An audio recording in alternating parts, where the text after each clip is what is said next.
Sex education है वो mostly porn से आ रहा है, तो क्या ये कंफ्यूज कर रहा है या क्लैरिटी दे रहा है? सुसाइड और डाइवोर्स से बेहतर है कि हम बात कर लें, डॉक्टर के पास जाएं। 3.2% इंडियन विमेन का यूट्रस ऑलरेडी रिमूव हो चुका है, तो ये इतने यूट्रस रिमूवल के केस क्यों बढ़ गए हैं? ये 2 कैंसर्स फीमेल्स में सबसे ज़्यादा कॉमन कैंसर्स हैं। हर चौराहे पे एक दुकान लगी हुई है जो वहाँ पे बताया जाता है कि बचपन की गलतियाँ का इलाज किया जाता है। जब भी अगर कोई लड़का अपनी सेक्सुअल इलनेस के बारे में बात करता है तो उसे एक गलत निगाह से एक टेबू की तरह देखा जाता है, नपुंसकता का एक टैग लगा दिया जाता है। Simple perineal washing after the sexual intercourse is a must for every single person. Condoms condoms condoms. कि हर बार सेक्सुअल इंटरकोर्स के बाद में लेडी को ब्लीड हो रहा है तो this is the first warning sign किसी भी एबनॉर्मलिटी के लिए। कि मास्टरबेशन एक बहुत ही गलत प्रैक्टिस है, तो एज अ यूरोलॉजिस्ट आपका क्या कहना है इस बारे में? है कि HPV नाम का एक वायरस होता है जो कि इन्फेक्शन होने के कुछ समय के बाद में कैंसर का रूप धारण कर लेता है। मेल कॉन्डम्स इजीली अवेलेबल हैं, हर दुकान पे, हर मेडिकल शॉप में सामने रखे जाते हैं। फीमेल कॉन्डम एक कोने में रखा जाता है। ब्रेस्ट की नॉर्मल फीलिंग जो होती है वो डो के जैसी होती है। जब हम रोटी बनाने के लिए जिस तरह से आटा फॉर्म करते हैं वैसी होती है। यदि उस आटे में गेहूं का ही कोई दाना पड़ जाए तो वो कितना हार्ड होता है। मैंने बचपन में मास्टरबेशन किया था तो अब मुझे इरेक्टाइल डिसफंक्शन का प्रॉब्लम आता है। कैंसर पूरी तरह से ठीक भी हो सकता है। वुमेन कॉन्डम्स के बारे में क्यों बात नहीं होती है? क्या इसे यूज करना डिफिकल्ट है? कि हम कोई भी मेडिसिन ले रहे हैं अपने साइकिल्स रेगुलर करने के लिए कम से कम 6 महीने या साल भर या सालों साल भी लेते रहते हैं, और फिर बिना किसी साइड इफ़ेक्ट के जब उनके प्रोलॉन्ग्ड साइड इफ़ेक्ट सामने आते हैं तब हमें पता चलता है कि हमें ये चीज़ नहीं लेनी चाहिए थी। जब बुखार आता है तो मैं डॉक्टर के पास जाता हूँ। मेरे हड्डी में फ्रैक्चर होता है, मेरा एक्सीडेंट होता है, मैं ऑर्थोपेडिशियन के पास जाता हूँ। मुझे हार्ट में प्रॉब्लम होती है, मैं कार्डियोलॉजिस्ट के पास जाता हूँ। अगर मुझे सेक्सुअल प्रॉब्लम्स हैं तो मैं यूरोलॉजिस्ट के पास, एंड्रोलॉजिस्ट के पास क्यों नहीं जा सकता? आप सुन रहे हैं our strength stories, stories that heal, inspire and connect hearts. आज का टॉपिक थोड़ा हटके है, थोड़ा बोल्ड है, लेकिन बहुत ज्यादा जरूरी है। कुछ दिनों पहले हमने 15 से 35 साल के लोगों के बीच एक सर्वे कराया। क्या आप जानते हैं कि सबसे ज्यादा सवाल किस टॉपिक पर आए हैं? Sexual health, menstrual health, porn, early puberty, desires and relationships पर। मतलब एक बात तो क्लियर है, ये टॉपिक बहुत ही नॉर्मल है, नेचुरल है और नेसेसरी है, लेकिन फिर भी अवेयरनेस की कमी और समाज के टैबू कंसिडर करने की वजह से लोग आज भी गलत प्रैक्टिसेस फॉलो कर रहे हैं। इसीलिए आज हम बात करेंगे बिना जजमेंट के, एकदम खुल के और बिना किसी हेजिटेशन के। आज हमारे साथ हैं दो amazing guest. Doctor Renu Sharma, she is a gynaec oncosurgeon. She has got more than 10 years of experience in women's health and reproductive cancers. Dr. Vipin Sharma, he's a renowned urologist. He's got more than 10 years of experience in men's sexual and urinary health. Thank you so much, doctors, for being on the show and welcome to the show. Thank you, Viveksha, for having us. It is great to hear about the podcast and about your survey. Looking forward to clear all the queries. Thank you Viksha for having us. Sex education के बारे में कोई भी बात नहीं करता है। हम लोगों ने जो टॉपिक चुना है एक नॉर्मल टॉपिक है, इस पर बात होनी चाहिए क्योंकि इससे गलत प्रैक्टिसेस होती हैं और आगे चलने वाले लाइफ में, पर्सनल लाइफ, प्रोफेशनल लाइफ, सब कुछ परेशान करते हैं जी। तो होप कि हम एक मैसेज दे पाएंगे पब्लिक को कि वो किस तरह की प्रैक्टिसेस करें। बिल्कुल sir. So with that same hope, जैसे मैंने बताया कि हम लोगों ने जो सर्वे किया था, हर एज ग्रुप से सवाल आए हैं। मैं शुरुआत करना चाहूंगी प्यूबर्टी से and we will move further to the as.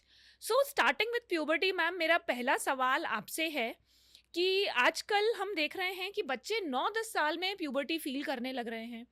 उनका माइंड इतना मेच्योर नहीं है, लेकिन हार्मोन्स तो पीक पर हैं। उन्हीं के साथ ये सारी क्यूरोसिटी आती है, इंटरनेट एक्सेस भी बहुत अवेलेबल है। सो उनके पास एक ऐसी इंफॉर्मेशन का एक्सेस है जो शायद अभी उनका माइंड हैंडल करने के लिए रेडी नहीं है। तो एक तो सबसे पहले ये क्या रीजन है कि उनके पास ये सेक्सुअल और प्यूबर्टी की सारी इंफॉर्मेशन एक अर्ली एज पे अवेलेबल है, और इसका साइकोलॉजिकल इम्पैक्ट क्या पड़ सकता है?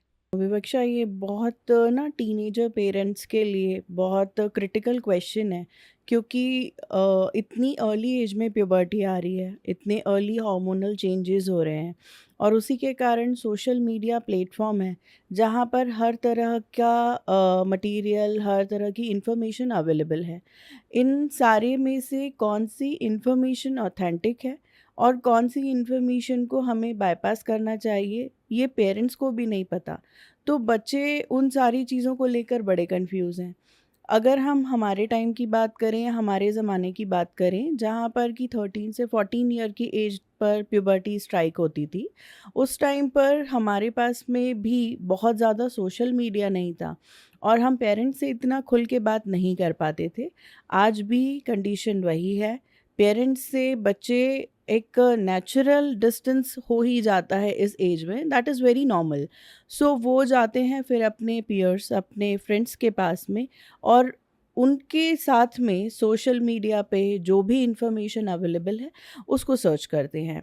सो डेफिनेटली यहाँ पे स्कूल का, पेरेंट्स का रोल बहुत आ जाता है। जैसा कि मैं देख पा रही हूँ, आजकल के जो टीनेजर के पेरेंट्स हैं वो भी काफ़ी अवेयर हैं अपने बच्चों को लेकर, और वो भी एक ऑथेंटिक साइट सर्च कर सकते हैं। हम जिस तरह का आज पॉडकास्ट शूट कर रहे हैं, वहाँ एक ऑथेंटिक इन्फॉर्मेशन लोगों को ज़रूर मिलेगी। बिल्कुल। जैसे कि सर मैम ने कहा कि बच्चे जाके कुछ भी सर्च कर रहे हैं, तो मुझे मेरे रिसर्च में ये आया है कि जेनजी का जो सेक्स एजुकेशन है वो मोस्टली पॉर्न से आ रहा है। तो क्या ये कंफ्यूज कर रहा है या क्लैरिटी दे रहा है? जो भी चीज़ अनऑर्गेनाइज होती है, ये कोई ऑर्गेनाइज नहीं है, किसी ने बताया नहीं है, तो उन्होंने इन्फॉर्मेशन गैदर की है। अब हर किसी का आईक्यू अलग अलग होता है, तो इन्फॉर्मेशन को कैसे लेगा, किस तरह से यूज़ करेगा, हमें नहीं मालूम है। सो बेसिकली जो हम बात कर रहे हैं सेक्स एजुकेशन की, अगर ये प्रॉपर चैनल से आएगा तो उनको प्रॉपर एजुकेशन मिलेगी। एक एजुकेशन वाला व्यक्ति जो होता है वो एक प्रॉपर तरीके से काम करता है, चीज़ें करता है। सेम सेक्स एजुकेशन में भी आता है। अगर ये अनऑर्गेनाइज रहेगी तो परेशान करेगी, अगर ये प्रॉपर ऑर्गेनाइज वे में आएगी, प्रॉपर लिटरेचर के थ्रू, प्रॉपर गाइडेंस में और पेरेंट्स और टीचर के थ्रू आती है, तो ये आगे जाके हेल्प भी करती है। राइट। तो ऑथेंटिक सोर्सेज का आई थिंक बहुत बहुत बड़ा इम्पोर्टेंट है। रिलेवेंस है यहाँ पर। अब हम मूव करते हैं हमारे 14 टू 18 एज ग्रुप की तरफ। जो सबसे ज़्यादा क्वेश्चन या एक डिबेटेबल टॉपिक हमने देखा है, which is the sex culture in abroad versus India. Right, क्योंकि हम आजकल वेस्टर्न कल्चर को बहुत फॉलो कर रहे हैं। अगर आप देखेंगे हमारे इंडियन कल्चर में हम ये मानते हैं कि 18 साल या फिर जब तक आपकी शादी ना हो जाए आप सेक्सुअली एक्टिव नहीं माने जाते हैं। जबकि अगर मेरे जो फ्रेंड्स अब्रॉड में रहते हैं या इवन जो हमारे क्वेश्चंस आए हैं, अब्रॉड में 13-14 ईयर्स से ही सेक्स काफ़ी कॉमन हो जाता है। Even their parents would know कि बच्चे सेक्सुअली इन्वॉल्व हैं। तो ये कल्चरल डिफरेंस किसे हम सही बोलेंगे और किसे गलत? सो वीक्षा, जैसा आपने बोला, ये कल्चर की बात है। इंडिया में सेक्स एजुकेशन है नहीं, हमारे पास में प्रॉपर एजुकेशन है नहीं है। सेक्स को टैबू माना जाता है। पहले के ज़माने में ऐसा होता था कि प्यूबर्टी भी लेट हिट होती थी, तो इतना प्रॉब्लम्स नहीं होता था। एज जो हमारा मैरिज का एज है वो एक गवर्नमेंट ने डिसाइड किया हुआ है। सेक्स को बहुत अलग तरीके से लेके जाते थे। बट जो वेस्टर्न कल्चर है वहाँ पे सेक्स पर ओपनली बात होती है। सेक्स को बहुत ज़्यादा टैबू नहीं माना जाता, इसलिए शायद वो लोग अर्ली एज में इन्वॉल्व हो जाते हैं। दोनों कल्चर अपनी अपनी जगह सही हैं। व्हाट इज़ मोर इम्पॉर्टेंट कि हम उसको किस तरह से लेते हैं, सही प्रैक्टिस कैसे करते हैं, ये ज़्यादा इंपॉर्टेंट है। जो सेफ सेक्स कहा जाता है वो मोस्ट इम्पॉर्टेंट है, क्योंकि जब आप अर्ली एज में सेक्स चालू करते हो तो आपको पता नहीं होता है कि सही क्या है और गलत क्या है। आप एक फ़िज़िकल नीड या एक मेंटल नीड के लिए करते हो, तो कई बार गलतियाँ भी होती हैं। इम्पॉर्टेंट है कि पेरेंट्स, टीचर्स बच्चों पे ध्यान दें, उन्हें सही तरीके से गाइड करें, उनसे बात करें, उनका कॉन्फिडेंस लेवल बूस्ट अप करें और उन्हें सही एजुकेशन दें। मैम, सेक्स रेडीनेस को लेकर एक सवाल आता है, कब किसी विमेन को ये पता चलेगा कि अब वो सेक्स के लिए रेडी है? क्या कोई चेकलिस्ट है? जैसा कि आपने पूछा कि एक वुमेन कब अपने आप को सेक्सुअली एक्टिव फील करती है, तो एज सच कोई चेकलिस्ट तो नहीं है, बट फिर भी मैं ये कहना चाहूँगी कि अ, एक वुमेन जब पूरी तरह से इमोशनली, फिज़िकली और फिजियोलॉजिकली मैच्योर होती है अपने आप में, तभी वो रेडी होती है सेक्सुअल इंटीमेसी के लिए। और किसी प्रेशर में आए बिना या किसी फैंटेसी को फॉलो किए बिना जब आप अपनी बॉडी को खुद को सुनते हैं तो वो एक सबसे बड़ी रेडीनेस कही जाती है। सर, आप कुछ सेफ सेक्स के बारे में मेंशन कर रहे थे, तो सेफ सेक्स मतलब क्या? क्या सिर्फ कॉन्डम्स यूज करना ही सेफ सेक्स प्रैक्टिस है या और भी इसमें कुछ आता है? सेफ सेक्स क्या है कि इम्पॉर्टेंट ये है कि गर्ल और बॉय दोनों सेफ रहें, मतलब उनको जो सेक्सुअली ट्रांसमिटेड डिसीजेज हैं वो ना हो, अनवांटेड प्रेगनेंसी ना हो, और जो उनको अदर प्रॉब्लम्स हो सकती हैं, इंजुरीज वगैरह, वो भी ना हो। कॉन्डम्स एक बेहतर तरीका होता है जो सेक्सुअली ट्रांसमिटेड डिसीजेस को रोकता है, अनवांटेड प्रेगनेंसीज को रोकता है। जब हम कॉन्डम नहीं यूज़ करते हैं तो सेक्सुअली ट्रांसमिटेड डिसीजेस और अनवांटेड प्रेगनेंसीज के रेट बढ़ जाते हैं। साथ में अगर हम कॉन्डम्स के साथ में कुछ और चीज़ें, लुब्रिकेंट्स या स्पर्मिसाइडल जेलीज और अदर चीज़ें यूज़ करते हैं तो वो भी कई बार प्रॉब्लम्स करते हैं, जिसमें कि यूरिन में इन्फेक्शन होना भी एक कॉमन प्रॉब्लम्स होती है। मैम, आप चलते हैं women's sexual and menstrual health की तरफ। जो सबसे ज़्यादा सवाल आप आए हैं वो पीसीओडी और पीसीओएस को लेकर हैं। सबसे पहले तो ये इतना कॉमन कैसे हो गया है? पीसीओडी और पीसीओएस बहुत कॉमन है और सबसे ज़्यादा ये प्यूबरसेंट एज ग्रुप में, जो अर्ली मिनार्की का एज ग्रुप है 9 to 10 इयर्स, उनमें सबसे ज़्यादा कॉमन देखने को मिलता है। यहाँ अगर आप नाम को ही देखें तो पीसीओडी है और पीसीओएस है। डी और एस में डिसीज़ और सिंड्रोम का डिफरेंस है, polycystic ovarian disease and polycystic ovarian syndrome. अब सिंड्रोम वो कंडीशन होती है जहाँ पेशेंट को लाइफ लॉन्ग ट्रीटमेंट कंटिन्यू रखना पड़ता है to maintain the normality.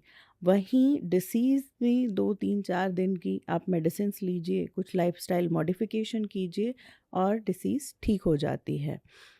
Common ये इसलिए हो गया है क्योंकि हार्मोनल चेंजेस बहुत अर्ली एज में हमें देखने को मिल रहे हैं।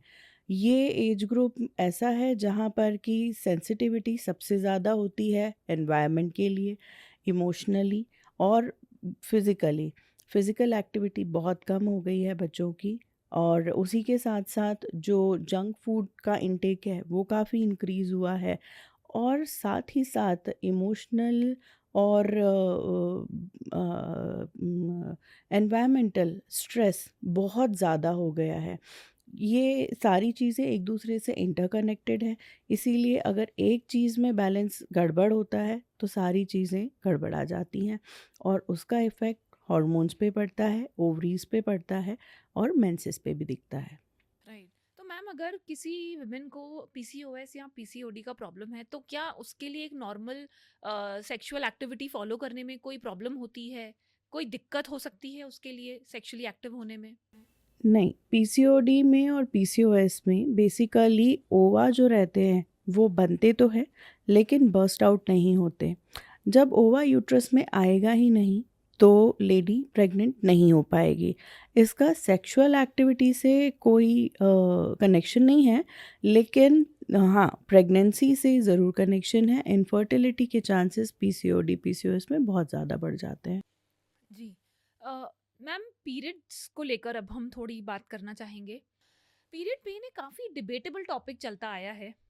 अब इसमें कई लोग कहते हैं पेन किलर्स लेना ठीक नहीं है। अब पीरियड पेन्स तो हैं, ऑफ कोर्स, जो लड़की नए नए पीरियड्स फेस करती है उसके साथ ये होता है कि पेन थोड़ा अनमैनेजेबल हो जाता है। पेन किलर्स के लिए काफ़ी डिबेट है कि खाना चाहिए या नहीं खाना चाहिए। और आजकल की जो लाइफ है, इतने कॉम्पिटिशन्स हैं, किसी का कोई इंपॉर्टेंट टूर्नामेंट है और किसी का लेट्स से कोई एक इम्पॉर्टेंट एग्जाम है, तो क्या करे वो लड़की? क्या वो अपना असाइनमेंट फेस ना करे या वो जस्ट हार मान के बैठ जाए जस्ट बिकॉज पेन किलर्स को लेकर तो बहुत नेगेटिव कंसेप्शन बन गया है कि ये गलत चीज़ है बिल्कुल। एक्चुअली विवक्षा, इस क्वेश्चन के ना 2 पार्ट हैं। पहली चीज़ तो ये कि पेन किलर्स कितने सेफ़ हैं, और दूसरी चीज़ कि क्या मेंसेस को हम अपनी लाइफ को इतना इम्पैक्ट और इतना अफेक्ट करने देंगे कि हम अपनी लाइफ के कुछ क्रूशियल मोमेंट्स मिस कर दें। तो पहले क्वेश्चन का आंसर ये है कि क्या पेन किलर्स अनसेफ हैं। सो कोई भी मेडिसिन्स अगर आप लेते हैं तो वो बिना डॉक्टर के प्रिस्क्रिप्शन के, एडवाइस के नहीं लेना चाहिए। पेन किलर्स का इंडिया में जिस तरह से यूज़ होता है वो ओवर द काउंटर अवेलेबल हैं केमिस्ट के पास में। आप जाके उनसे अगर कहेंगे मुझे पेन हो रहा है, वो आपकी डिसीज़ को जाने बिना उसके पास जो भी पेन किलर अवेलेबल है आपको दे देगा। उसे ये भी नहीं पता कि आप उसको किस तरह से कितना और कब तक खाएँगे, और सीधे लोग उठा के कहते हैं मुझे 1 स्ट्रिप पेन किलर की दे दो, और वो 1 स्ट्रिप को वो दिन में 3 बार खा रहे हैं, 4 बार ले रहे हैं। हर एक मेडिसिन के एडवर्स इफ़ेक्ट होते हैं। ओवर इंजेशन से लिवर और किडनी जैसे वाइटल ऑर्गन्स पे साइड इफ़ेक्ट होता है। तो इसलिए ओवर यूज़ जो है वो सेफ़ नहीं है, पहली चीज़। दूसरी बात ये आती है कि क्या मेंसेस पेन को हम अपनी लाइफ को इतना इम्पैक्ट और अफेक्ट करने देंगे? तो definitely not. Reason behind a menstrual pain is हमारे यूट्रस में हर मंथ जो लेयर बनती है, जिसे एंडोमेट्रियम कहते हैं, उसको एक्सपेल आउट करने के लिए, बाहर निकालने के लिए ना यूट्रस में कॉन्ट्रैक्शंस होते हैं, और वो कॉन्ट्रैक्शंस इतने स्ट्रॉन्ग होते हैं कि वो हमें पेन के रूप में फ़ील होते हैं। लोअर एब्डोमेन, बैक एक, इनर थाइज़ और कभी-कभी काफ और पैरों में भी फ़ील होते हैं। ऐसे टाइम में गर्ल के लिए होम रेमेडीज़ होती हैं। आप बाम लगाकर जहाँ भी पेन हो रहा है वहाँ पे हॉट फोमेंटेशन से सिकाई करें। That is the most effective way of getting rid of that pain, one thing. Second thing, आप अच्छे से अपने आप को हाइड्रेट रखें। उन दिनों में पानी थोड़ा सा ज़्यादा पीना चाहिए ताकि बॉडी डिटॉक्स होती रहे, और इसी के साथ साथ थोड़ा हेल्दी इजीली डाइजेस्टेबल फूड खाएं, हाई एनर्जी फूड लें, तो आप अपने मेंसेस वाले दिनों को थोड़ी आसानी से निकाल। मेंस्ट्रुअल हाइजीन प्रोडक्ट्स भी मैम काफ़ी अवेलेबल हैं आजकल मार्केट में। पहले सिर्फ पैड्स के बारे में हमें जानकारी थी, लेकिन आजकल टैम्पॉन्स, मेंस्ट्रुअल कप्स, काफ़ी सारे प्रोडक्ट्स मार्केट में अवेलेबल हैं। तो क्या आप हमारी ऑडियंस के लिए इसे वर्स्ट टू बेस्ट रेट कर सकती हैं, या फिर आप क्या सजेस्ट करती हैं यूज़ करना चाहिए? विवेक्षा, मेंस्ट्रुअल हाइजीन प्रोडक्ट्स जो हैं वो सब्जेक्टिव हैं बेसिकली। कोई भी कितना कंफर्टेबल है किसी प्रोडक्ट को यूज़ करने में। सो वर्स्ट तो कुछ भी नहीं है, they are all hygiene products. But अगर मैं बात करूं इन्फेक्शन ट्रांसमिशन की, सबसे ज़्यादा इन्फेक्शन ट्रांसमिशन जो होता है वो मेंस्ट्रुअल कप से होता है। मेंस्ट्रुअल कप और टैम्पून्स ये बेसिकली वो डिवाइसेस हैं जो कि लेडी के वजाइना में इंसर्ट होते हैं। इंटरनली जब भी कोई चीज़ इंसर्ट हो रही है तो वो पूरी तरह से स्टराइल होनी चाहिए, लेकिन आधी अधूरी जानकारी है। इनको जिस तरह से प्रमोट किया जा रहा है eco friendly, though they are eco friendly and hygienic, but एक बार यूज़ करने के बाद में उनको रीयूज़ करने के पहले थॉरो वॉशिंग होती है, एक स्टेराइल टेक्निक यूज़ होती है। अगर लड़कियां जल्दी में हैं, प्रॉपर हाइजीनिकली उसको क्लीन नहीं कर पा रही हैं, प्रॉपर सैनिटाइज नहीं कर पा रही हैं, तो ऐसी कंडीशन में बहुत सारे इन्फेक्शन होने के चांसेस होते हैं। सो इसलिए अगर मेंस्ट्रुअल कप्स यूज़ करना चाहते हैं तो बहुत अच्छे से स्टेराइल कंडीशंस में यूज़ करें।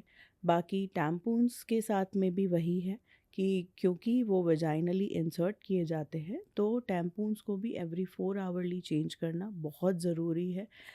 लंबे समय तक अगर वजाइना में कोई भी प्रोडक्ट रहता है तो वो इन्फेक्शन का, इरिटेशन का, स्वेलिंग का कारण बनता ही है। पैड्स, सैनिटरी नैपकिन्स का भी यूज़ करने का यही तरीका होता है।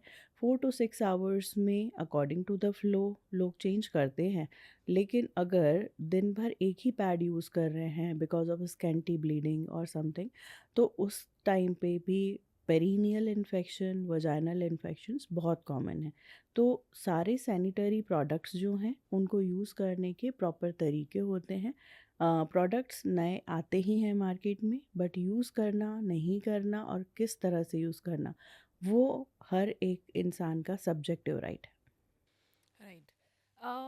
मैम, पीरियड्स के बारे में आजकल ऑफ कोर्स काफ़ी खुलकर बात होने लगी है।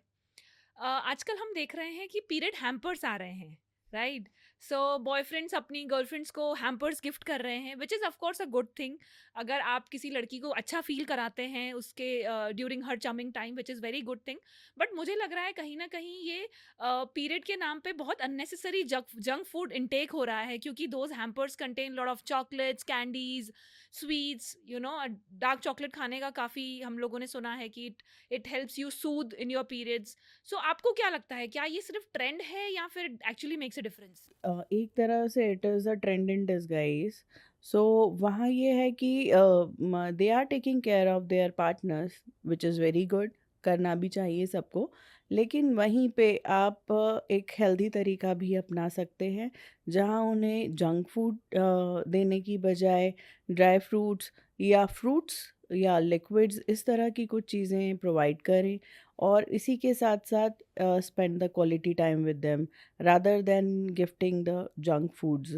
जंक फूड बेसिकली हमें ना बहुत मोमेंटरी किक देते हैं, लेकिन प्रोलॉन्ग यूज़ में या ज़्यादा यूज़ में वो हमारी बॉडी का मेटाबॉलिज्म रिड्यूस करते हैं, और इसी के कारण बहुत सारे लोगों को उसके एडवर्स इफ़ेक्ट बहुत ज़्यादा होते हैं।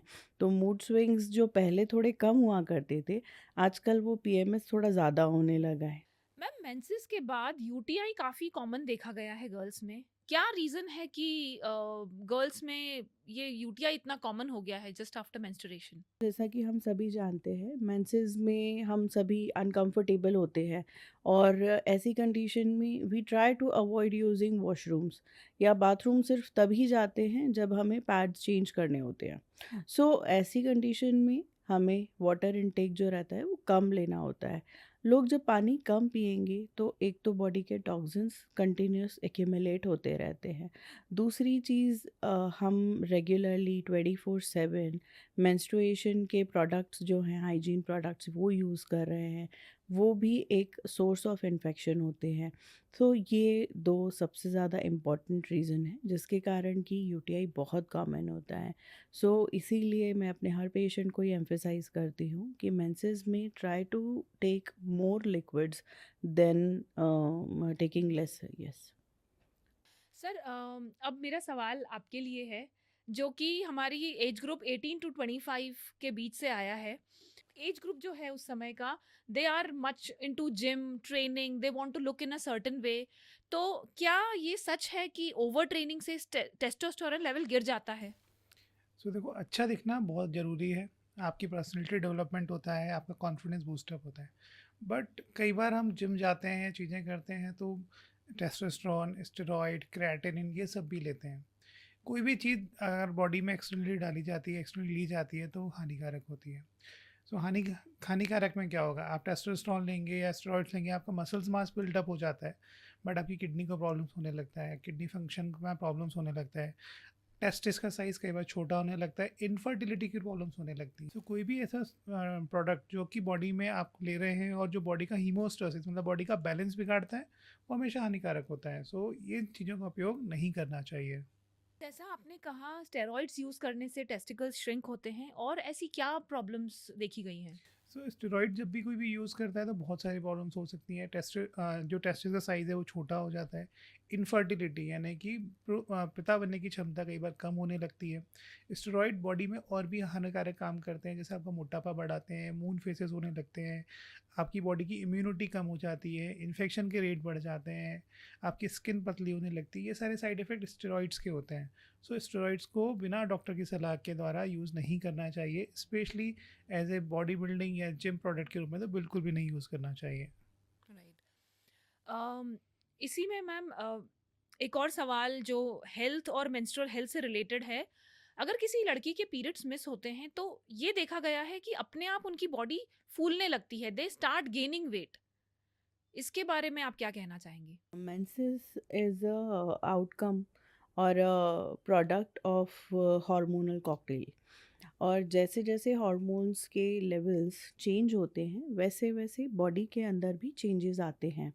देर आर सर्टेन हार्मोन्स जो कि मेंसेस के टाइम पे बहुत लो होते हैं और मेंसेस के साथ साथ ही बढ़ते हैं। जब मेंसेस एक्सटेंड हो जाते हैं, प्रोलॉन्ग हो जाते हैं ड्यू टू एनी रीज़न, सो उसके कारण उन हॉर्मोन्स का लेवल गड़बड़ा जाता है। Certain hormone causes water retention और उस कारण से बॉडी प्लम्प्ड अप या ब्लोटेड फील होती है। मूव करते हैं हमारे मेल स्पेसिफिक जोन पे। तो फीमेल के लिए तो सबको पता है कि अगर कोई प्रॉब्लम है तो गायनाकोलॉजिस्ट के पास जाना है। मेल्स को क्या करना चाहिए इसके बारे में बिल्कुल अवेयरनेस नहीं है कि अगर किसी मेल को प्रॉब्लम हो रही है तो उसे कहाँ जाके कंसल्ट करना है। सो हम बात करें सेक्स एजुकेशन की, सेक्सुअल हेल्थ की। सो हमारी सोसाइटी एक मेल डोमिनेंट सोसाइटी है। जब भी अगर कोई लड़का अपनी सेक्सुअल इलनेस के बारे में बात करता है तो उसे एक गलत निगाह से, एक टेबू की तरह देखा जाता है, नपुंसकता का एक टैग लगा दिया जाता है। तो ये दो तरह से इम्पैक्ट करता है। उसकी साइकेट्रिक जो उसकी साइकोलॉजी है उसको इम्पैक्ट करता है, उसकी सेक्सुअल हेल्थ को भी आगे जाके इम्पैक्ट करता है। तो ऐसे लोगों को जनरली दो तरह के डॉक्टर्स ट्रीट करते हैं, एक यूरोलॉजिस्ट या एंड्रोलॉजिस्ट जो हमारे पास में आते हैं पेशेंट, और कई बार हम इनमें साइकेट्रिस्ट की मदद लेते हैं ताकि उनका जो मेंटल स्ट्रेस है वो भी कम हो सके।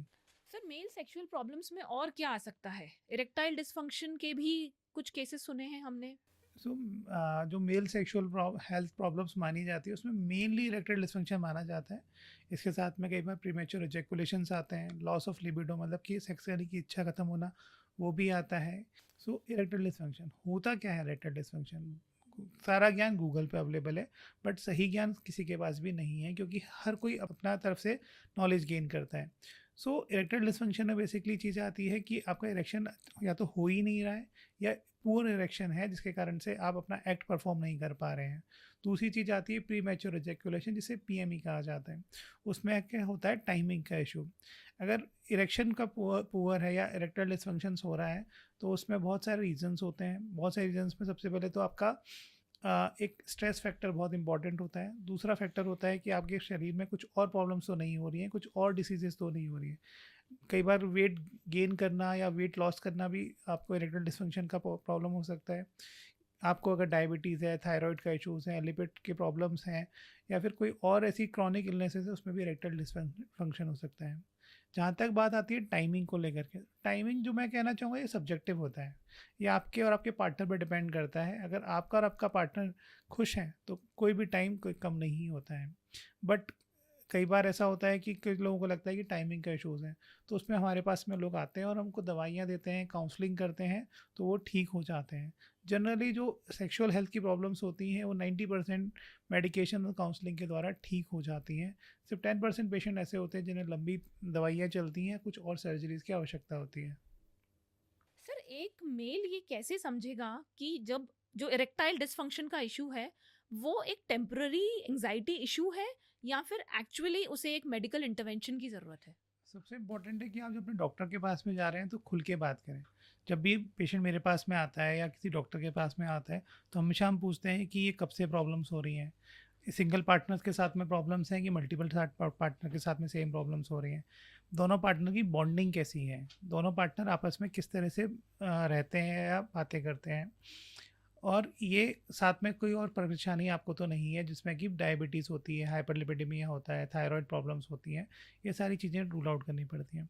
मेडिकल में जब एग्जामिनेशन होता है कि उसको कुछ और प्रॉब्लम्स तो नहीं, मेडिकल एग्जामिनेशन में चीज़ें निकल करके आती हैं।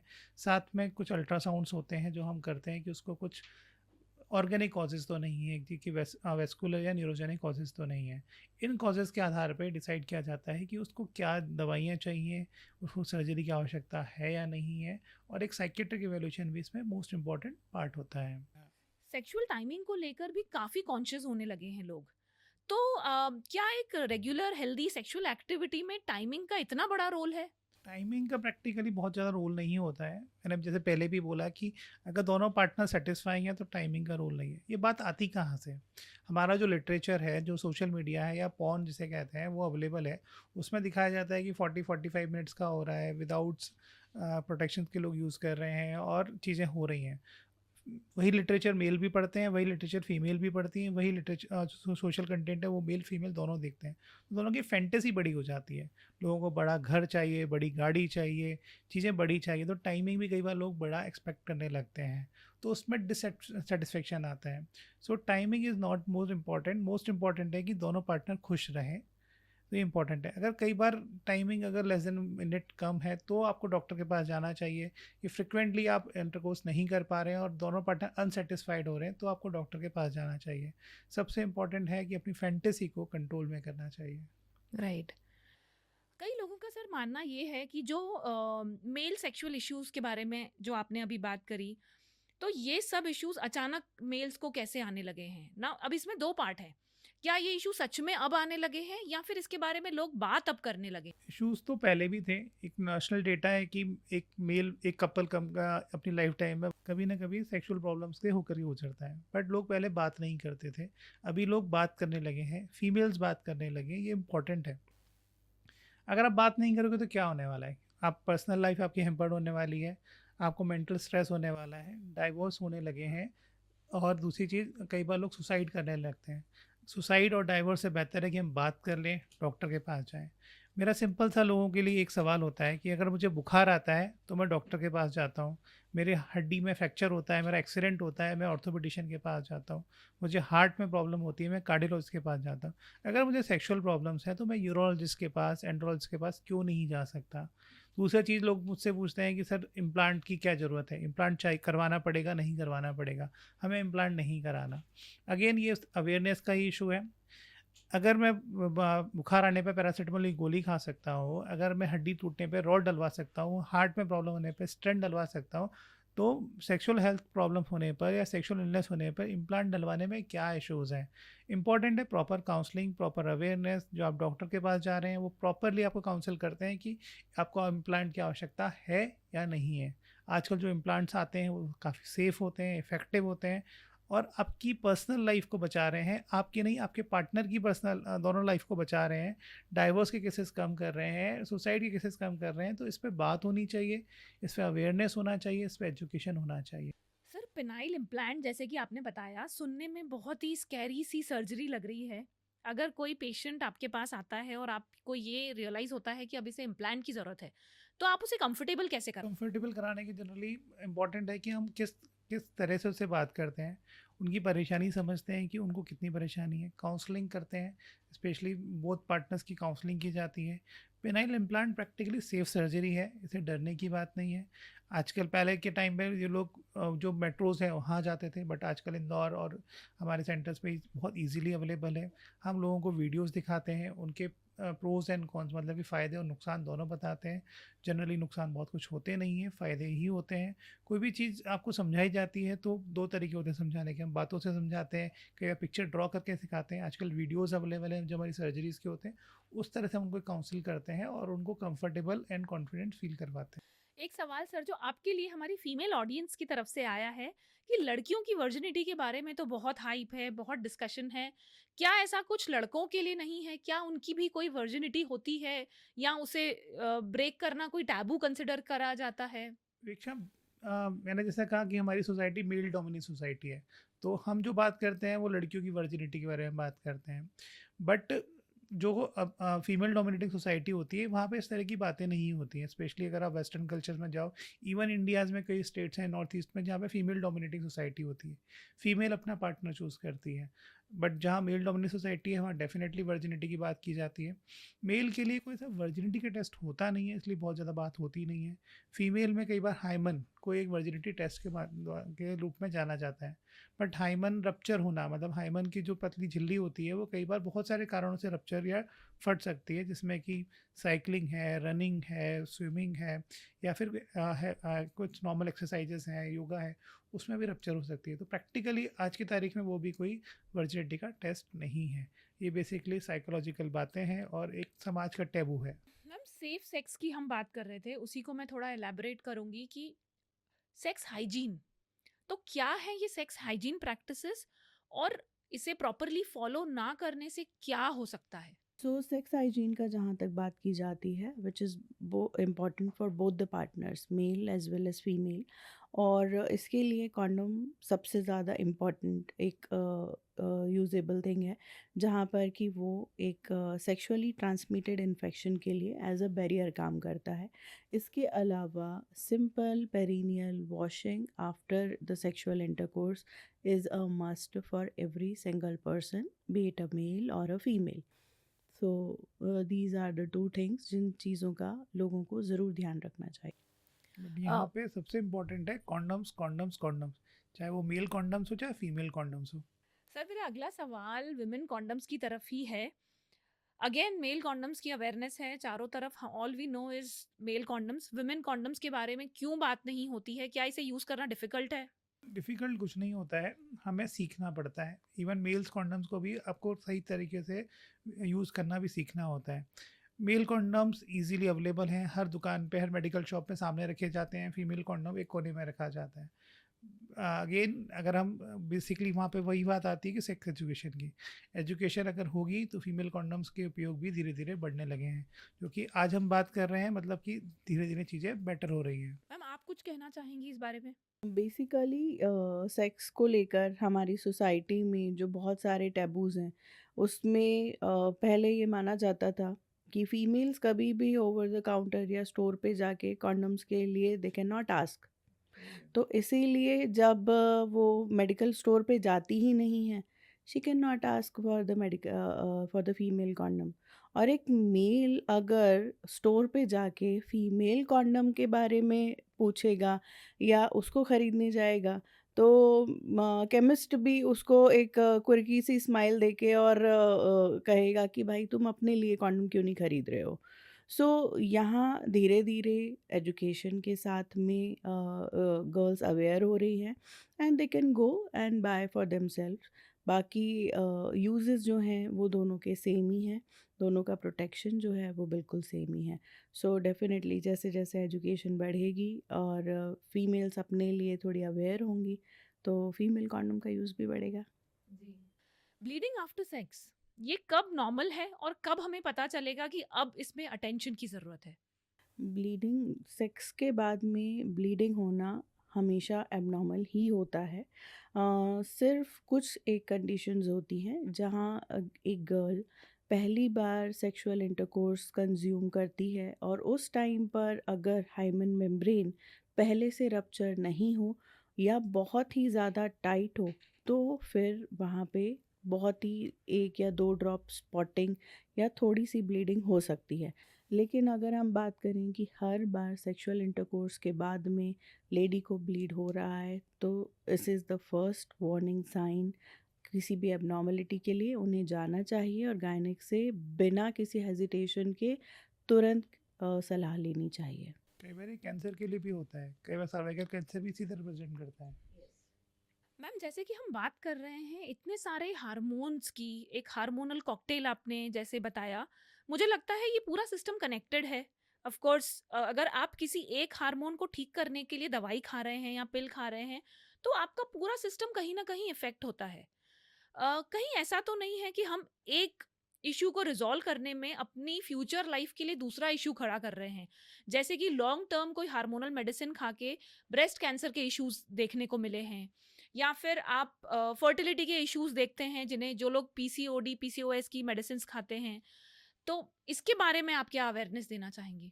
जैसे कि हमने पहले बात की मेंसेस में पेन मेडिकेशन के लिए, उसी तरह से यहाँ भी मेरा वही कहना है कि कोई भी मेडिसिन चाहे वो हार्मोनल हो या पेन के लिए ही क्यों ना हो, अगर वो बिना डॉक्टर की सलाह के ली जाती है तो वो मेडिसिन हमेशा ही नुकसानदायक होती हैं. नॉर्मली फीमेल्स को ये बहुत इजी लगता है कि हम कोई भी मेडिसिन ले रहे हैं तो उसको अपने साइकिल्स रेगुलर करने के लिए वो कई बार कई मेडिसिन्स 1 महीने के लिए भी प्रिस्क्राइब की जाती है और वो उन्हें कम से कम 6 महीने या साल भर या सालों साल भी लेते रहते हैं. और फिर बिना किसी साइड इफ़ेक्ट के जब उनके प्रोलॉन्ग्ड साइड इफ़ेक्ट सामने आते हैं तब हमें पता चलता है कि हमें ये चीज़ नहीं लेनी चाहिए थी. So definitely there are certain studies जो कि ये कहती हैं कि कुछ मेडिकेशन का इस तरह से यूज़ करना लंबे समय तक कैंसर जैसी बीमारियों को भी सीधा सीधा न्योता है. सो हार्मोनल मेडिसिन्स हो या कोई भी मेडिसिन्स बिना डॉक्टर की सलाह के ना लें. एक और सर्वे के बारे में मैंने पढ़ा था, नेशनल फैमिली हेल्थ सर्वे 2020-21 में ये आया था कि 3.2% इंडियन विमेन का यूट्रस ऑलरेडी रिमूव हो चुका है. तो आजकल जो नॉर्मल एज हो गई है यूट्रस रिमूवल की, बिफोर 40 ही यूट्रस रिमूव हो जा रहा है. Which was not the case earlier. तो ये इतने यूट्रस रिमूवल के केस क्यों बढ़ गए हैं? ये बहुत इम्पोर्टेंट क्वेश्चन है। इसी हेल्थ सर्वे के बाद में गवर्नमेंट ऑफ इंडिया ने ये गाइडलाइंस पब्लिश की थी कि अगर कोई भी लेडी अपना यूट्रस 40 इयर्स के पहले रिमूव करवा रही है, या कोई भी गायनेक किसी 40 इयर्स से कम की लेडी की हिस्टेक्टमी या यूट्रस रिमूवल की सर्जरी भी कर रहे हैं, तो उन्हें गवर्नमेंट को नोटिफाई करना होता है। रीज़न बिहाइंड दैट, क्योंकि कई बार कुछ लोगों को बहुत माइनर और बहुत ही बनाइन सी, बहुत सिंपल थिंग्स के लिए भी यूट्रस रिमूवल के लिए जाते हुए देखा गया है।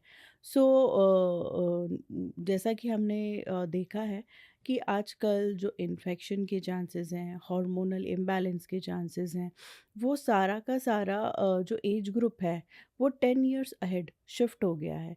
पहले जो प्रॉब्लम्स हम 50 इयर्स प्लस की एज में देखते थे, आज हम वो 40 इयर्स में देखने लगे हैं। इसी तरह से फीमेल्स में भी ये प्रॉब्लम्स जब इतनी कम एज में सामने आती हैं, सो उनके लिए उन्हें लगता है कि hysterectomy is a one thing जो वो डेफिनेटिव ट्रीटमेंट करवा सकती हैं। एक फैमिली कंप्लीट हो गई है, अब फर्दर किसी तरह की प्रेगनेंसी चाहिए नहीं। एवरी मंथ में मेंस्ट्रुअल ब्लीडिंग हो रही है, पेन हो रहा है, प्रॉब्लम हो रही है, कंटिन्यूस ट्रीटमेंट लेना, फॉलो अप कराना, ये कंप्लाइंस बहुत ज़्यादा टीडियस होते हैं। लेडी के लिए डेली रूटीन के वर्क को कर के साथ में अपने आप की हेल्थ के इस पार्ट को हर बार एक टेंजेंट में रखना बड़ा मुश्किल होता है। तो it is better, sometimes they come and से कि मैम अब सारा कुछ हो गया है, इससे ज़्यादा ना मैं मेडिसिन्स ले सकती हूँ, ना ही मैं बार बार आके चेकअप करा सकती हूँ। I just want to get out of my uterus, आप मुझे इस तरह से सर्जरी करके और मेरे यूट्रस का सर्जरी करके रिमूव कर दीजिए। सो ये भी कहीं ना कहीं फीमेल्स के मन में बात होती है। इनफैक्ट कई बार ऐसा होता है कि फीमेल जो वर्किंग होती हैं, जो लेबर वर्कर्स होते हैं, उनके टाइम जो उनका जो डेली वेजेस होते हैं वो 3-4 डेज़ के नहीं मिल पाते हैं क्योंकि पेन होता है, ब्लीडिंग होती है। तो कई बार वो इंडिकेशन के लिए भी लोग यूट्रस निकलवाते हैं, जो कि बिल्कुल गलत है। कई बार फीमेल अपना डेली वेजेस बचाने के लिए, कि महीने में 3-4 दिन चले जाते हैं, उसको बचाने के लिए यूट्रस निकलवा लेती हैं, जो कि गलत है। सर, स्ट्रेस मैनेजमेंट और मेंटल हेल्थ अवेयरनेस भी काफ़ी बढ़ गई है, लेकिन हमारा सवाल ये है, क्या स्ट्रेस मैनेजमेंट की कोई हार्मोनल मेडिसिन लेने से क्या इसका कनेक्शन भी सेक्सुअल और मेंस्ट्रुअल हेल्थ पे है? देखो वीक्षा, ये क्वेश्चन हमारे सर्वे में आया था, ये बात सही है। स्ट्रेस के लिए हार्मोनल मेडिसिन नहीं दी जाती हैं।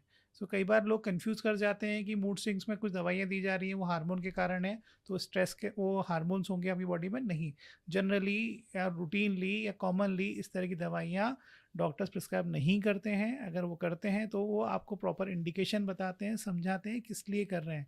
कई बार लोग कन्फ्यूज़न में इस तरह के सवाल पूछ लेते हैं, इस तरह का भ्रम पाल लेते हैं कि हमको हार्मोन मेडिसिन स्ट्रेस के लिए या मूड स्विंग के लिए चल रही है। मैम, क्या इस तरह की मेडिसिन का कोई कनेक्शन मेंस्ट्रुअल या सेक्सुअल हेल्थ से हो सकता है? मेडिसिन से ज़्यादा इस तरह की कंडीशन का मेंस्ट्रुअल और सेक्सुअल हेल्थ पे बहुत इम्पैक्ट पड़ता है।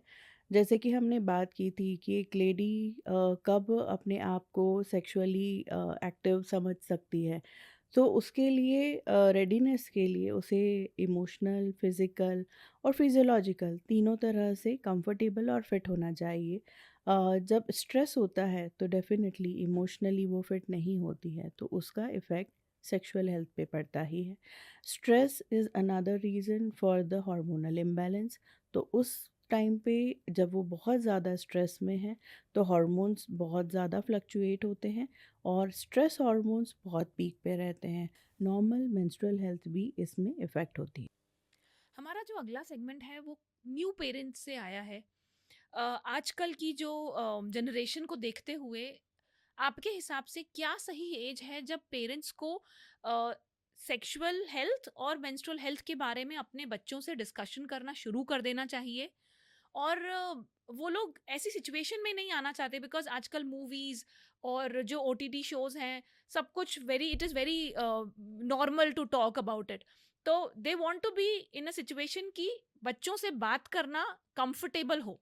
जैसे हम आजकल देखते हैं एक छोटा बच्चा जो 1.5-2 साल का होता है मोबाइल चलाता है, मोबाइल खोल लेता है, लैपटॉप का काम करना चालू करता है, ओपन कर लेता है।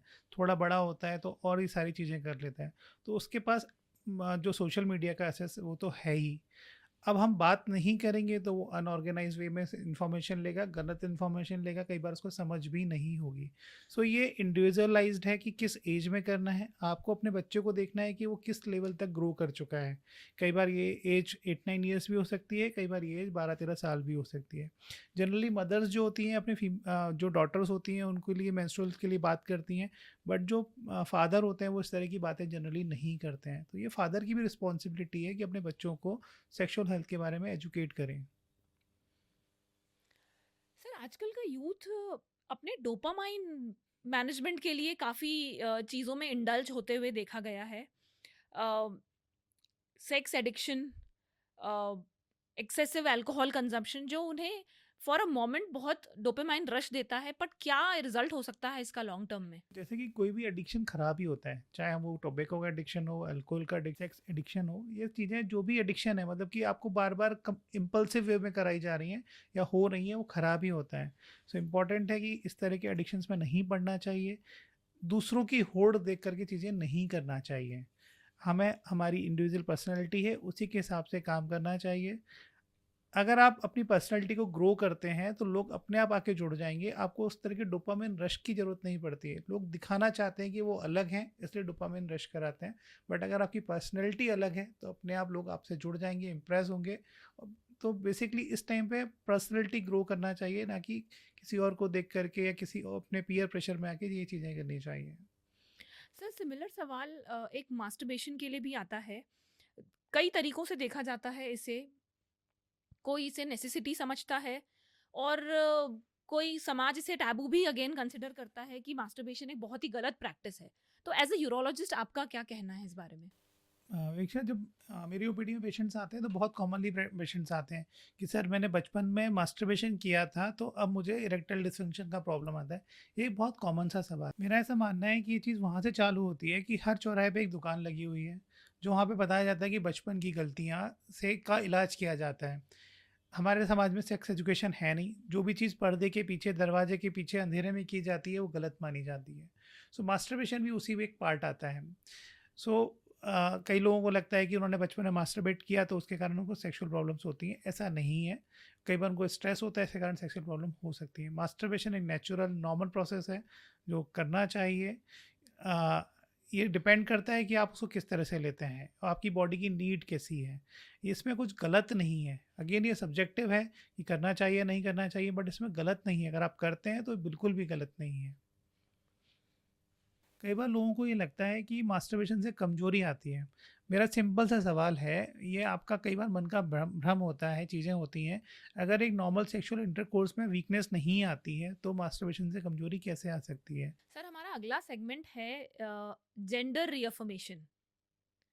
सो कैसे एक इंसान को ये पता चलेगा कि उसकी आइडेंटिटी उसका जेंडर मैच नहीं करता है, और कब उसे ये समझ आएगा कि ये कोई साइकोलॉजिकल मिसमैच नहीं है, रेदर देन ये एक मेडिकल नेसेसिटी है? मेडिकल नेसेसिटी सही टर्म्स नहीं है इसके लिए। बेसिकली ये कोई साइकोलॉजिकल डिसऑर्डर नहीं है, ये एक नॉर्मल प्रोसेस है। या तो एक लड़का होता है या लड़की होता है या कई बार क्रॉस भी होता है। तो ये स्टार्ट होता है जब हम 2-3 साल के होते हैं, जब हमारी उम्र बढ़ने लगती है तो एक नॉर्मल बच्चे के मन में आता है कि वो लड़का है कि लड़की है। चालू ये माँ के पेट से ही होता है, बट 2 से 3 साल की उम्र में फिजिकली हमें दिखने लगता है। अगर आप 3 साल के लड़के को लड़कियों के कपड़े पहनाओगे तो कई बार वो नहीं पहनता है। कई बार वो उनके खेलने का तरीका अलग हो जाता है, लड़कियों के खेलने का तरीका अलग हो जाता है। मतलब वहाँ पे वो अपनी जेंडर आइडेंटिटी शो करना चालू कर देते हैं। लेकिन कई बार इस तरह की चीज़ें नहीं हो पाती हैं, जिससे बहुत सारे कारण होते हैं। तो कई बार लड़का अपने आप को एज ए लड़की मानता है या लड़की अपने आप को लड़का मानता है। ये एक नॉर्मल बिहेवियर है, नॉर्मल मेंटल स्टेटस है। ये कोई बीमारी या परेशानी की बात नहीं है। इम्पॉर्टेंट ये है कि हम इसको सही तरीके से लें। तो सर जब इस तरह के पेशेंट्स आते हैं आपके पास तो आप कैसे डील करते हैं? तो जब इस तरह के पेशेंट हमारे पास में आते हैं तो हमारा सबसे पहला काम होता है कि उनको कुछ और प्रॉब्लम्स तो नहीं है। और प्रॉब्लम्स होता है साइकेट्रिक इवैल्यूएशन। तो जब भी ये बच्चे हमारे पास में आते हैं हम उनका साइकेट्रिक इवैल्यूएशन करवाते हैं। अगर साइकेट्रिस्ट हमें क्लियरेंस देता है कि इनमें कोई साइकेट्रिक डिसऑर्डर नहीं है, नेचुरल नॉर्मल है, तो इसकी प्रोसेस चालू होती है विथ द कंसेंट ऑफ बच्चे। जो आते हैं हमारे पास में, कई बार पेरेंट्स के कंसेंट भी हमें लगते हैं अगर वो छोटे हैं, उम्र छोटी है उनकी। जब फीमेल टू मेल ट्रांसफ़र करते हैं या जेंडर अफर्मेशन करते हैं तो फीमेल के जो ऑर्गन्स होते हैं, सेक्सुअल ऑर्गन्स होते हैं, उनको निकाला जाता है।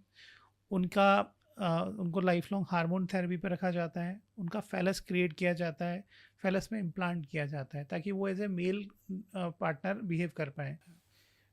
मेल टू फीमेल बनने के लिए मेल जेनिटल ऑर्गन्स को निकाला जाता है, उनको रिकन्स्ट्रक्शन किया जाता है, न्यू वेजाइना बनाया जाता है और उनको दवाइयाँ दी जाती हैं। सो ये लंबी प्रोसेस होती है।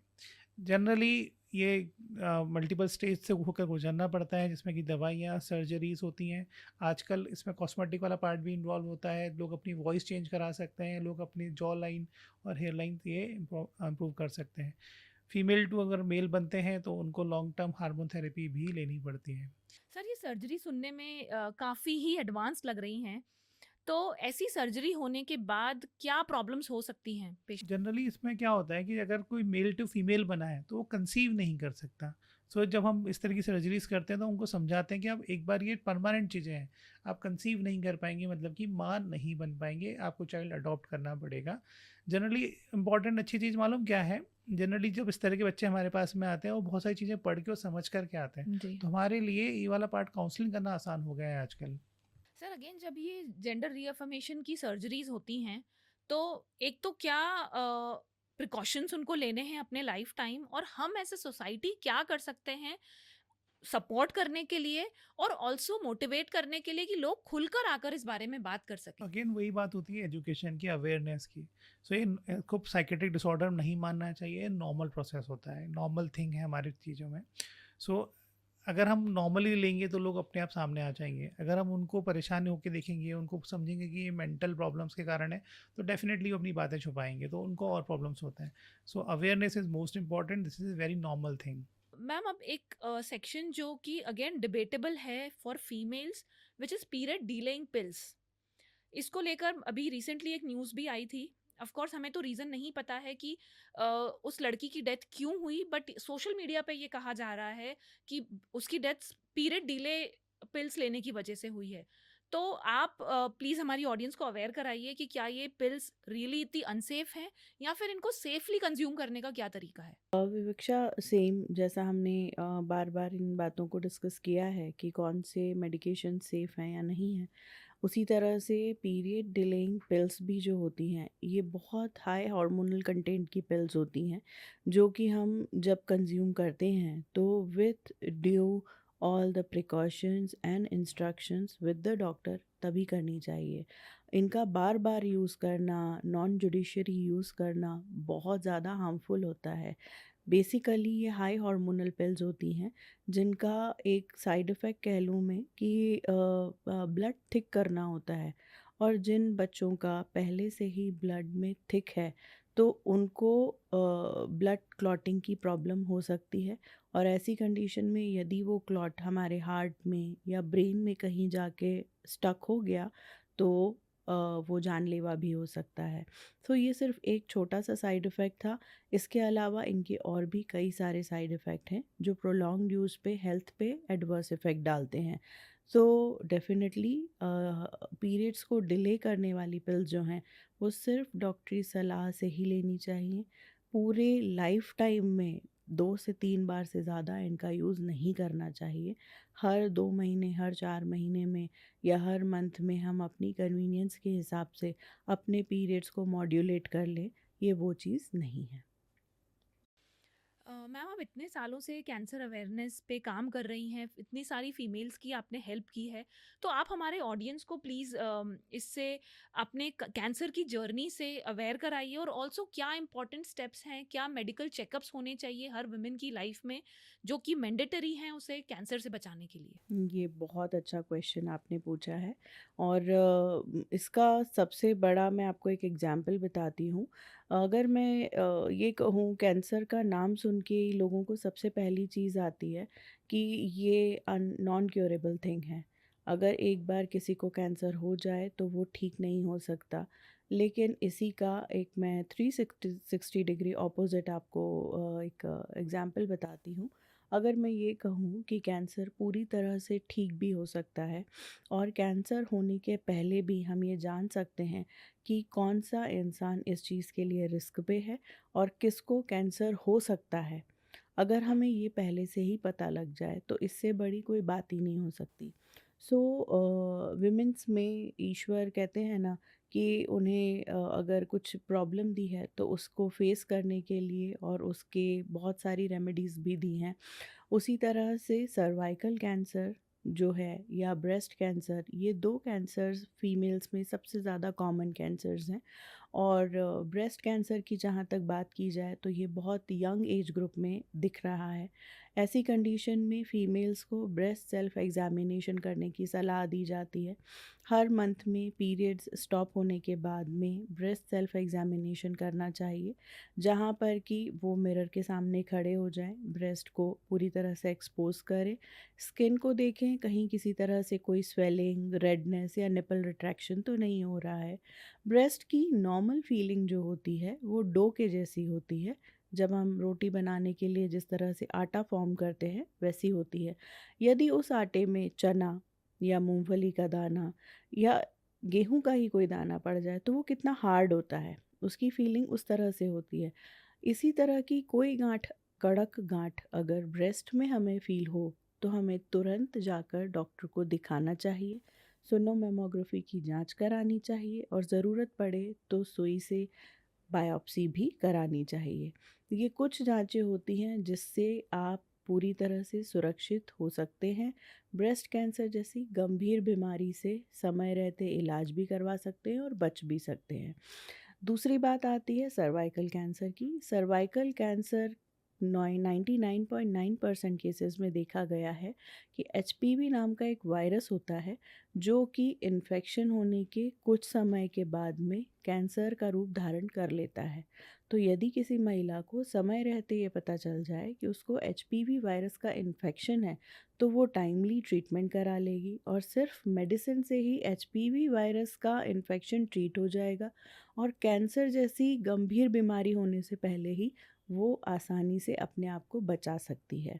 इस वायरस के लिए वैक्सीन भी अवेलेबल हैं जो हम 9 से 14 इयर्स तक की एज की बच्चियों को 2 डोजेज़ देते हैं और नया 15 इयर्स से ऊपर की एज की गर्ल्स के लिए इसके 3 डोजेज़ अवेलेबल है। इसके लिए आपकी बॉडी में नेचुरल इम्यूनिटी आ जाती है, तो एचपीवी वायरस का इन्फेक्शन होने के बाद में भी आपके ऊपर खतरा कम हो जाता है।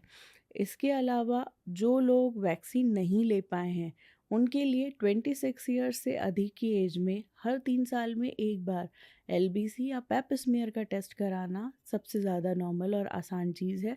इससे आप आसानी से पता लगा सकते हैं कि एचपीवी का इन्फेक्शन हुआ है या नहीं। अगर हुआ है तो हम थोड़े टाइम का मेडिकेशन लेके और उस इन्फेक्शन को ठीक कर सकते हैं। और यदि कोई एबनॉर्मलिटी आती है तो आपकी गायनेक आपको विथ ऑल प्रोटोकॉल्स एडवाइस करती है। सो ये बहुत छोटी छोटी सी चीज़ें हैं जिनके बारे में लोगों को बहुत कम जानकारी है और इन्हीं सारी बातों को लेकर हमने गायनेक ऑन्को केयर फाउंडेशन की शुरुआत करी, जहाँ पे हमने काफ़ी सारी महिलाओं को स्पेशली ट्राइबल एरिया में महिलाओं को कैंसर अवेयरनेस के लिए और स्क्रीनिंग के लिए अवेयर किया और कुछ 2500 प्लस महिलाओं की हमने जांच करी। उसमें जिन महिलाओं को कुछ प्रॉब्लम निकली उनका प्रॉपर ट्रीटमेंट लिया, फॉलो अप किया, they are all cured now. कुछ महिलाओं को जिनको कैंसर की प्रॉब्लम थी उनका प्रॉपर चैनल के थ्रू हमने ट्रीटमेंट करवाया and they are all very good. So ये एक समाज के लिए हमारा एक छोटा सा प्रयास था जहां हमने महिलाओं के लिए किया और आशा करते हैं कि इसी तरह से आगे करते रहेंगे। बिल्कुल मैम, ये तो बहुत ही इंस्पायरिंग स्टोरी थी और जिस तरह आपने ये इनिशिएटिव लिया है, thank you so much for this. And काफ़ी अवेयरनेस भी आपने हमें कैंसर से रिलेटेड बताई। अ, आपने वैक्सीन्स के बारे में बताया, रेगुलर चेकअप्स के बारे में बताया, राइट? एनीथिंग एल्स, कुछ प्रिकॉशंस जो हमें हमारी रेगुलर लाइफ में लेने चाहिए, हमारी लाइफस्टाइल से रिलेटेड जो होने चाहिए, ताकि हम इन सब बीमारियों से दूर रह सकें? बिल्कुल प्रिकॉशंस में अगर जैसे हमने इस पॉडकास्ट की शुरुआत की थी, सो हमने एज ग्रुप वाइज बात की थी। तो अगर मैं बात करूं यंग एज ग्रुप की, टीनेजर्स की। सो वहाँ पर हाई हार्मोनल चेंजेस होते हैं और वो हमारी बॉडी पे इम्पैक्ट डालते हैं, हर तरह का, इमोशनल भी डालते हैं, फिज़िकल भी डालते हैं। सो ऐसी कंडीशन में उन हार्मोन्स के साथ कॉम्बैट करने का सबसे ज़्यादा अच्छा तरीका होता है एक्सरसाइज करने का। कोई एक अच्छी सी हॉबी या स्पोर्ट्स अपने बच्चों को जॉइन कराएं, ताकि वो टाइमली अपना एक फ़िज़िकल एक्सरसाइज भी कर पाएँ, स्ट्रेस मैनेज कर पाएँ और उसी के साथ साथ अपनी एक्टिविटी के साथ अपना नॉर्मल डेवलपमेंट कर पाएँ। उससे आगे की एज ग्रुप की जहाँ बात की जाती है, 15 टू 25 इयर्स की एज ग्रुप, ये मुझे लगता है कि सबसे ज़्यादा स्ट्रेसफुल ईयर्स ऑफ लाइफ होते हैं, जहाँ बच्चों को करियर बनाने का, करियर में सस्टेन करने का, एक कॉम्पिटिटिव स्पिरिट के साथ में आउटर वर्ल्ड का भी एक्सपोजर होता है। घर में पेरेंट्स के एक शैडो में जो बच्चे होते हैं, वो जब लाइफ को पहली बार एक्सपीरियंस करते हैं, सो कुछ खट्टे मीठे एक्सपीरियंसेस होते हैं, स्ट्रेस बहुत होता है। उस कंडीशन में आपकी ये जो हॉबीज़ हैं वो बहुत पॉजिटिव इफ़ेक्ट डालती हैं उस स्ट्रेस को मैनेज करने में, और उसी के साथ साथ आपकी फ़िज़िकल हेल्थ पे भी वो हेल्प करती है। और इसी के साथ साथ अगर हम बात करें फूड की, डाइट की, तो वहाँ पर डाइटरी हैबिट्स जो हमारी इन स्ट्रेसफुल ईयर्स में बड़ी इर्रेगुलर हो जाती हैं। इर्रेगुलर फूड टाइमिंग्स, खाने का कोई फ़िक्स टाइम नहीं है, जभी भी भूख लग रही है तो रेडी टू ईट और जंक फूड अवेलेबल है, जिसमें बहुत सारे प्रिजर्वेटिव होते हैं जो हमारी हेल्थ पे बहुत नेगेटिव इम्पैक्ट डालते हैं। उसकी बजाय अगर हम कुछ रेडी टू ईट फ्रूट्स ले लें, कुछ हेल्दी ईटेबल्स ले लें, तो वो हमारे लिए ज़्यादा उपयोगी होते हैं और इनका इफ़ेक्ट हमारी बॉडी पे पॉजिटिव आता है। सो इस तरह थोड़ा सा लाइफस्टाइल मॉडिफिकेशंस करके हम अपनी लाइफ को और हेल्दी और बेहतर और स्ट्रेस फ्री बना सकते हैं। तो डॉक्टर साहब, बहुत सीरियस बातें कर ली हम लोगों ने। हमारे पास एक छोटा सा गेम है आपके लिए। मैं कुछ मिथ या फैक्ट्स बताऊंगी जो कि आप लोग हमें क्लियर करेंगे। मैं एक वन लाइनर दूंगी, आप हमें बताइए कि ये एक मिथ है या फिर एक फैक्ट है। चलेगा। Let's go one by one. या ओके। हाइमन टूटने का मतलब वर्जिनिटी खत्म। गलत। मिथ। कॉन्डम्स प्लेजर कम कर देते हैं। मिथ। मिथ। मैस्टरबेशन से वीकनेस आती है। मिथ। मिथ। पीरियड्स के टाइम पे सेक्स करना अनसेफ है। Yes. Yes. Size matters. Doesn't. No. I pill लेने से फ्यूचर प्रेगनेंसीज में डेंजर हो सकता है। Sometimes. Sometime. Multiple partners cancer का रिस्क बढ़ाते हैं। Yes. Yes. Specially unprotected sex. So thank you doctors for clearing all the myths and facts today with this quick game. Let's move on to the next segment. Ma'am, cancer treatment पे जैसे आपने हमारी audience को aware कराया, ये काफ़ी लेंदी सा complicated process लग रहा है, तो क्या ऐसी कोई अभी टेक्नोलॉजी नहीं है जिसके थ्रू ये ट्रीटमेंट ईजी हो सके पेशेंट्स के लिए? बिल्कुल। कैंसर का जैसे कि हम जब भी नाम लेते हैं तो पेशेंट्स के दिमाग में ट्रीटमेंट को लेकर सबसे पहली चीज़ ये आती है कि ये बड़ा पेनफुल और लेंदी प्रोसेस है। सो लेंदी इसलिए है क्योंकि यहाँ पे बहुत सारे बैटरी ऑफ टेस्ट होते हैं। वो टेस्ट इसलिए किए जाते हैं ताकि, जैसे हमने अगर कभी सुनने या कहने में आता है किसी को कैंसर हो गया, तो सबसे पहला क्वेश्चन दिमाग में क्या आता है? कौन सी स्टेज का कैंसर है, राइट? वो स्टेज पता लगाने के लिए हमें कुछ पर्टिकुलर टेस्ट करने होते हैं और वो टेस्ट्स लेंदी होते हैं। रही बात ट्रीटमेंट की, तो विविक्षा अलग अलग स्टेजेस पे अलग अलग ट्रीटमेंट होते हैं।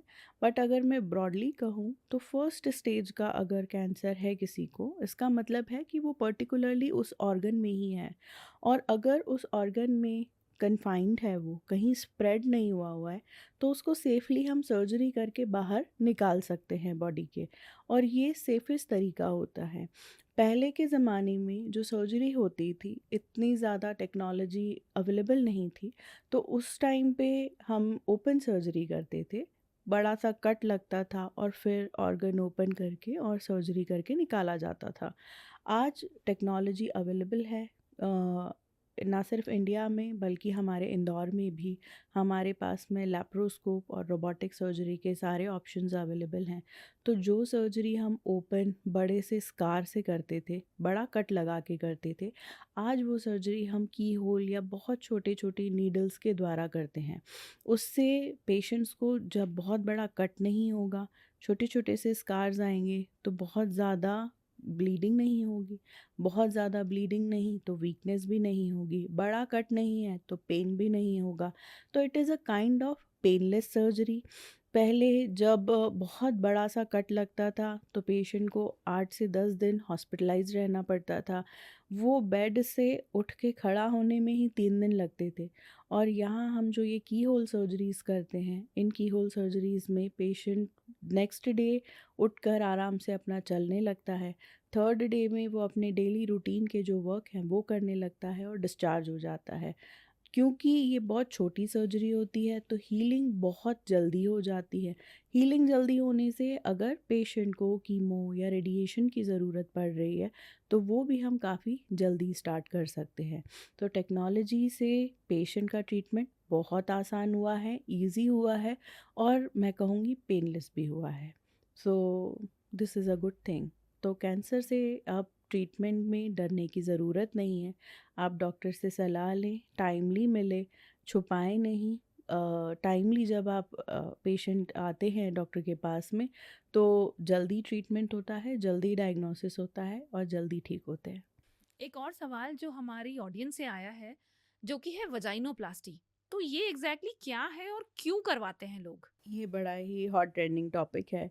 और vaginal reconstruction, vaginal rejuvenation, vaginoplasty, basically vagina is a muscular tube जो कि कवर्ड होती है एक पतली सी मेम्ब्रेन से। सो हाइमेन उस मेम्ब्रेन का नाम है जो कि कहा जाता है कि फर्स्ट सेक्सुअल इंटरकोर्स में ब्रेक होती है, लेकिन ऐसा नहीं है। कॉमनली सिंपल मेंसेस में टैम्पून्स यूज़ करने में भी ब्रेक हो सकती है। Excessive physical exercise, training, swimming, horse riding, cycling में भी ब्रेक हो सकती है। तो it is not a sign of virginity nowadays, क्योंकि गर्ल्स अच्छी एक्टिव अगर है तो। लेकिन चाइल्ड बर्थ के बाद वजाइनल ट्यूब लैक्स हो जाती है तो वहाँ पर वजाइनल टाइटनिंग की या वजाइनल रिजुविनेशन की बात की जाती है। उसके लिए लेज़र सर्जरीज़ बहुत ही आसान, पेनलेस और डे केयर प्रोसीजर है जो कि सुबह से 1-2 घंटे का एडमिशन लेके पेशेंट और आराम से वजाइनल रिजुविनेशन के बाद में अपने घर जा सकते हैं। यहाँ जो सबसे ज़्यादा इम्पॉर्टेंट बात है वो है वजाइनल रिकंस्ट्रक्शन या वजाइनोप्लास्टी। सो वजाइनोप्लास्टी जो है ये बहुत ही इम्पॉर्टेंट बात है, जहाँ पर कि वजाइनल ट्यूब को बनाना। अगर हम बात करें तो हर 3 से 4 हज़ार लड़कियों में से एक बच्ची को इस तरह की प्रॉब्लम रहती है कि वो बाय बर्थ उनमें वजाइना और यूट्रस एब्सेंट होता है। ऐसी कंडीशन में उसका पता जब 15-16 ईयर की एज आते आते उस बच्ची को मेंसेस स्टार्ट नहीं होते हैं और पेरेंट्स जब फर्स्ट टाइम गायनेक के पास कंसल्ट करते हैं कि इस बच्ची को पीरियड्स अभी आना स्टार्ट क्यों नहीं हुए, तब सोनोग्राफी में जनरल चेकअप में पता चलता है कि ना वजाइना फॉर्म हुआ है और ना ही यूट्रस फॉर्म हुआ है। Although she is a female, उसका डेवलपमेंट जो हुआ है वो पूरा फीमेल की तरह ही हुआ है। ऐसी कंडीशन में she is not able to consume the marriage, she is not able to conceive the babies और प्रेगनेंसी भी नहीं हो सकती। ऐसी कंडीशन में यूट्रस के लिए यूट्रस ट्रांसप्लांट सर्जरी होती है जो कि बहुत ही डिफरेंट डोमेन है। और प्राइमरीली उन बच्चियों में अपनी नॉर्मल रूटीन सेक्सुअल लाइफ को कंज्यूम करने के लिए वजाइनोप्लास्टी नाम की एक सर्जरी की जाती है, जहाँ पर कि उनके पेट के अंदर की मेम्ब्रेन से ही वजाइना की ट्यूब फॉर्म की जाती है। ये सर्जरी आज से पहले तक ओपन की जाती थी, जिसके बहुत सारे साइड इफ़ेक्ट्स होते थे। कभी यूरिनरी ब्लैडर या बावल की इंजरी का ख़तरा होता था, लेकिन अब ये सर्जरी हम वही की होल सर्जरी या लैप्रोस्कोपी के द्वारा बहुत ही आसानी से और बहुत सुरक्षित तरीके से करते हैं। 2 से 3 दिन में आराम से पेशेंट डिस्चार्ज होकर अपने घर जा सकते हैं और नॉर्मली 2 to 3 मंथ के बाद में अपना daily routine and sexual routine enjoy कर सकते हैं। सो ये एक बहुत बड़ा चेंज आया है टेक्नोलॉजी के साथ ही साथ। इंदौर जैसे शहर में भी हम इस तरह की सर्जरीज बहुत कॉमनली कर रहे हैं। So great information from both the doctors. Before ending this podcast, कुछ टेक अवे मैसेज आप हमारी ऑडियंस को देना चाहते हैं जिसका ध्यान उन्हें हमेशा रखना चाहिए? मैं अपने सारे फीमेल व्यूअर्स से यही कहना चाहूँगी कि आप अपना ध्यान बहुत अच्छे से रखें, रेगुलर हेल्थ चेकअप कराएं, आपकी बॉडी की छोटी छोटी सी बातें आप ज़रूर सुनें।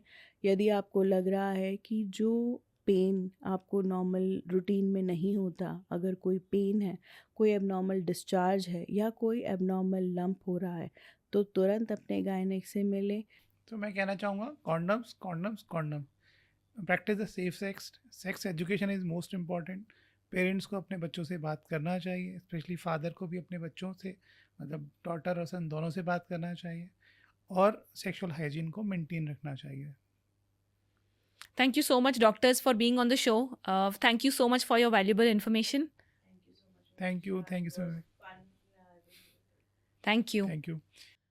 तो देखा आपने दोस्तों, बात करना, खुलकर बात करना ही सबसे बड़ा सोल्यूशन है। जब हम खुल के बात करते हैं तो जिन्हें मदद चाहिए उन्हें मदद मांगने का मौका मिलता है, मिथ्स टूटते हैं। सेफ रहना, सही चॉइसेस करना, अवेयरनेस रखना और एक दूसरे को जज ना करना, यही है असली मॉडर्न माइंडसेट। आज हमारे साथ ये अमेजिंग डॉक्टर कपल थे जिनसे हमें बहुत ही वैल्यूएबल इंसाइट्स मिले। I hope you like the episode. मिलते हैं अगले एपिसोड में एक और एक्सपर्ट के साथ। This is your host Vivaksha signing of.